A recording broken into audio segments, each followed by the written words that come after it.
भगवान श्री कृष्ण को नमस्कार करते हुए आप सभी का अनंत अकेडमी ऑफ मैथमेटिक्स में स्वागत है। सबसे पहले तो आप चैनल को सब्सक्राइब कीजिए। क्यों करिए? क्योंकि टॉप 100 इम्पोर्टेंट क्वेश्चंस की जो मैंने ये सीरीज स्टार्ट की है, प्लेलिस्ट में मैं ऑलरेडी 29 क्वेश्चन अपलोड कर चुका हूँ। ये 30th क्वेश्चन है और ये वो क्वेश्चन है जो मैक्सिमम टाइम बच्चे मुझसे क्लास में डाउट पूछते हैं।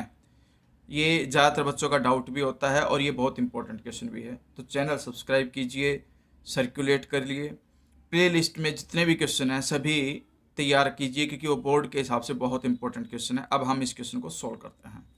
Solve the following differential equation x cos y by x plus y sin y by x into y d x is equal to y sin y by x minus x cos y by x dy। इसमें हमारे पास सबसे पहली जो condition होती है वो ये कि हमें d y by d x निकालना पड़ेगा। ये देखिए डी एक्स है तो डी एक्स तो जाएगा उधर और ये जो वैल्यू है ये आएगी इसके अपॉन में। तो एक प्रकार से मैं directly d y by d x को मैं ये लिख सकता हूँ क्योंकि देखिए डी एक्स उधर गया है तो ये न्यूमरेटर में रहेगा, डिनोमिनेटर में आएगा जो आपका डी वाई का कोफिशिएंट है। तो न्यूमरेटर में तो है आपका x cos y by x plus y sine y by x और ये सारे ब्रैकेट के बाहर एक वाई और है, ये एज इट इज रहेगा। ये डिवाइड में आएगा इसके तो ये आ जाएगा आपके पास y sine y by x minus x cos y by x और इसके साथ में मल्टीप्लाई है एक्स तो वो भी आएगा। अब देखिए हम अगर ध्यान से देखें तो जब भी वाई बाई एक्स की फॉर्म आती है तो वो होमोजीनियस बन जाती है, ठीक है।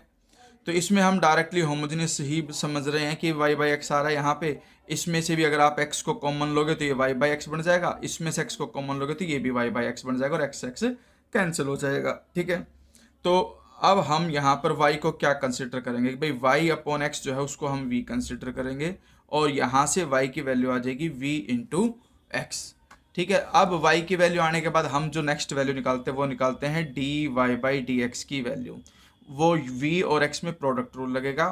v as it is x का derivative 1 plus x as it is derivative of v is d v by d x. अब y की वैल्यू आ चुकी, y बाई एक्स की वैल्यू आ चुकी, d y by d x की value. ये सभी वैल्यूज इस इक्वेशन में रिप्लेस कर दो। सबसे पहले तो लेफ्ट में है d y by d x, तो d y by d x की वैल्यू क्या है आपके पास? v plus x d v by d x. ये मैंने लेफ्ट में लिख दी।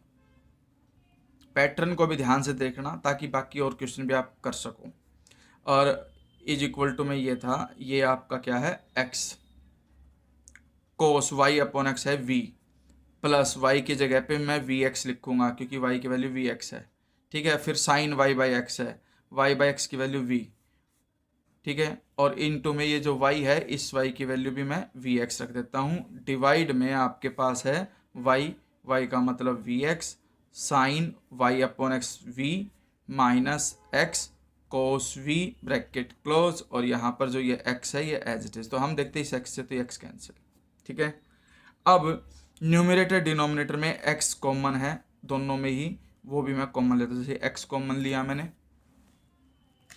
न्यूमरेटर से x कॉमन लेंगे तो x इंटू में cos v plus v sine v into में v बाहर है ही, डिवाइड में इस डिनोमिनेटर से भी x मैंने बाहर लिया, v sine v minus cos v और इस x कैंसिल हो गया। और इधर जो ये था x d v by d x और जो ये प्लस में v है ये मैं राइट साइड में ले जा करके माइनस में कर देता हूँ इधर।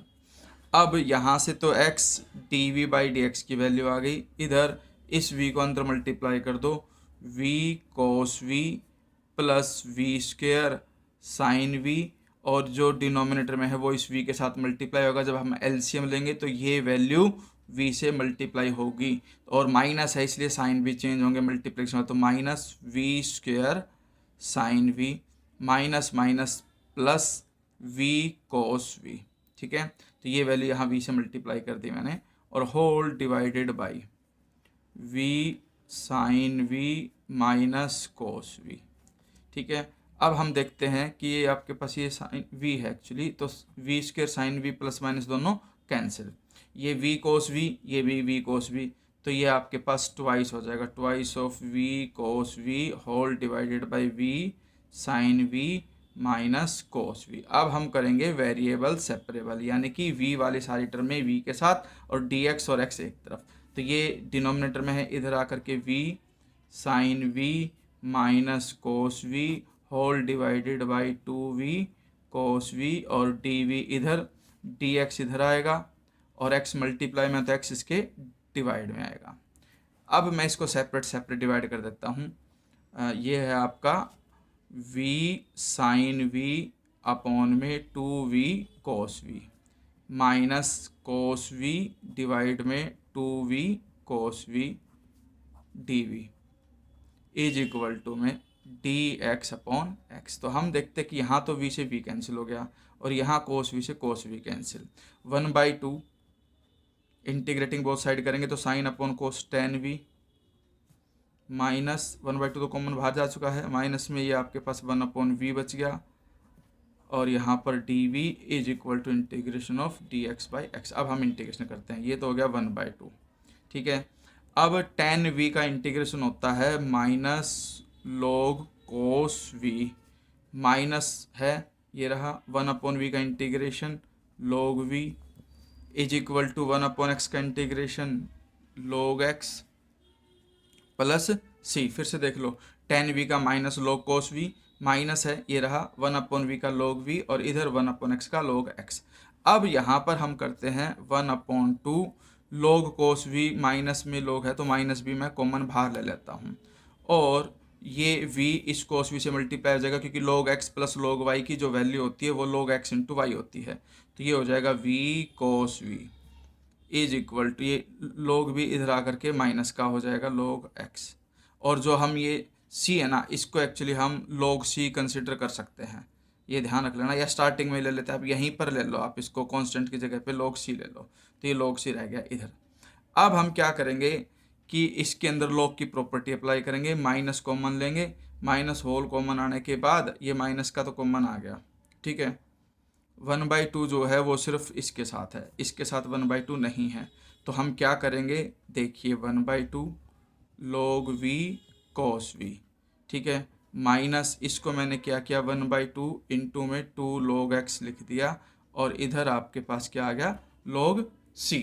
अब हम नेक्स्ट स्टेप में क्या करेंगे कि भाई जो आपके पास माइनस था माइनस कॉमन आ गया, 1/2 भी कॉमन आ गया क्योंकि अब दोनों में हो चुका। अब यहाँ पर बच गया log v cos v plus में 2 log x बचा, क्योंकि मैंने क्या किया था जो 1/2 था ना वो बाहर ले लिया, वो 1/2 क्या था 2 मल्टीप्लाई 2 डिवाइड किया था तो 1/2 बाहर जा चुका, 2 रह जाएगा यहाँ पे और इज इक्वल टू में log c।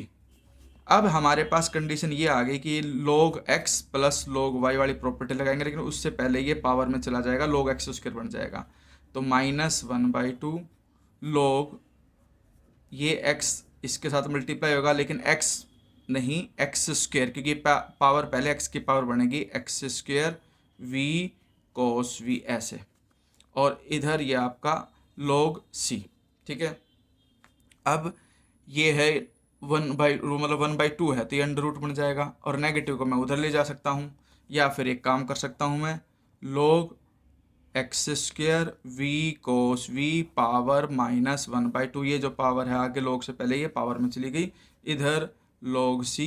हमारे पास कंडीशन ये आ गई, log से log कैंसिल हो गया, x square v cos v उसकी पावर हो गई अंडर रूट और जो नेगेटिव है इसका मतलब 1 के अपॉन में लिखूंगा इसको और इधर आपके पास बच गया सिर्फ c।